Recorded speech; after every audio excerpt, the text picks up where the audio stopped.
So hi, my name is W1 Paul Clark, so I'm the Corps Sergeant Major for the Royal Engineers. I just want to take this opportunity to give you some feedback from the information you've given me through the Corps Pulse Survey. So those of you who don't know what the Corps Pulse Survey is, every year as a Corps, I push a question set to the Regimental Sergeant Majors who then sit down with yourselves and gain feedback for us as a Corps to judge the mood and where the problem areas potentially are within the Corps, but also the positive areas and things that we need to protect. So firstly, for those of you who took part in the survey, thank you very much, and I'm just going to cover some of those points now. The first part I want to cover is morale. So looking at feedback from 2018's Pulse Survey, morale is roughly the same.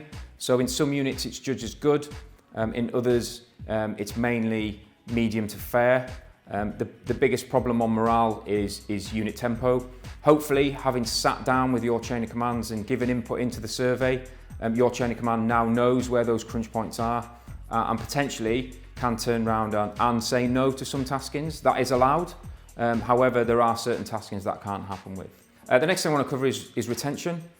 So there's been lots over the last couple of years in regards to recruiting, and recruiting is 100% important, and thankfully we're going in the right direction with recruiting. However, what I want to do is concentrate a little bit on retention. So I know people feel like a lot of resource has gone towards recruiting and not towards retention. I just want to allay those fears. So the Corps, alongside Field Army, are looking at retention in a big way to keep those people that we've already got and we've already trained, because it shouldn't all be about bringing in new people. We need that, of course. However, we want to keep those quality people that we already have for as long as possible.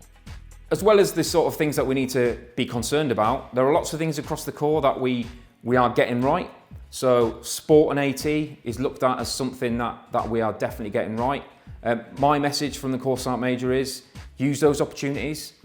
So if you have the opportunity to go and do sport and AT, please do it. And that includes Wednesday afternoons. So Wednesday afternoons are not for getting your car MOT'd, okay? They're for going and playing sport. And all sports that are in the RE games are there to be played, okay? So on a Wednesday afternoon, and that includes officers and seniors, get out on sports afternoons, because it is the envy of our civilian counterparts that they don't get to go and play sport on a Wednesday afternoon. So please go out there and do that.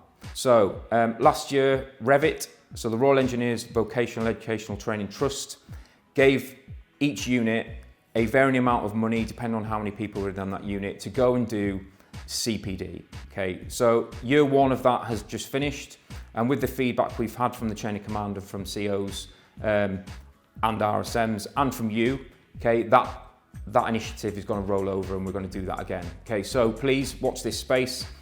Your units will be getting that money. So if you have ideas how you want to improve yourself, okay, or others within your unit, those funds are there and available to be used. Tied in with CPD is also EPRA, so Engineering Professional Recognition Awards. So it's £3,000 for any soldiers who've completed their JCC since April 18. They fill in some paperwork, apply to join the Institute of Royal Engineers, get EngTech status, and then they will get £3,000 before tax placed into their bank account. Also, for those officers out there who want to, they can also apply for CEng, okay, which means they will get £2,000. And again, if they've gained chartered status since 1st of April 2018. Please, this is money that is out there and available. We have lots of junior NCOs that haven't applied for this for some reason. Please, if you are eligible, apply for the money, okay, and apply for the EngTech.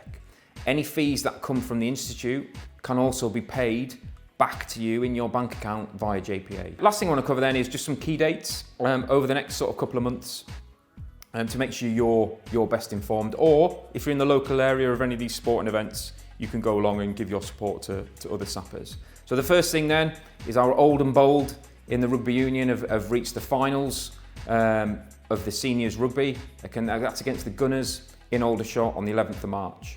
Next then is the Corps Boxing Championships. That's next week on the 12th of March, being held in Chatham. So all of your units should have been given invites. So I'm looking forward to seeing you all next Thursday in Medway Park Sports Centre to watch the best of the best Corps boxers go at it.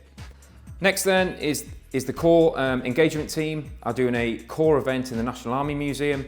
That's on the 14th of March. The National Army Museum, if you don't know, is right next to the Chelsea Hospital. It's a great day out. It'll be even better now because it's full of sappers. But one for your diary, 14th of March at the National Army Museum for the Corps event there. So Op Trenton finishes in April. I'd like to take the opportunity to thank everyone who's taken part in Op Trenton. Fantastic operation. I deployed on Op Trenton with 2 Engineer Regiment. Thoroughly enjoyable experience, giving back and working alongside African nations in the United Nations. So it's a shame that operation is finishing, but I think as a Corps we've done ourselves proud. Built 2 Roll 2 hospitals, an abundance of accommodation, and definitely made a difference to the people of South Sudan and those who work in the UN out there. If you have any questions you want me to answer, then please leave them in the comments and I'll get after them, and I'll see you in a couple of months' time, hopefully with some answers. Thank you very much.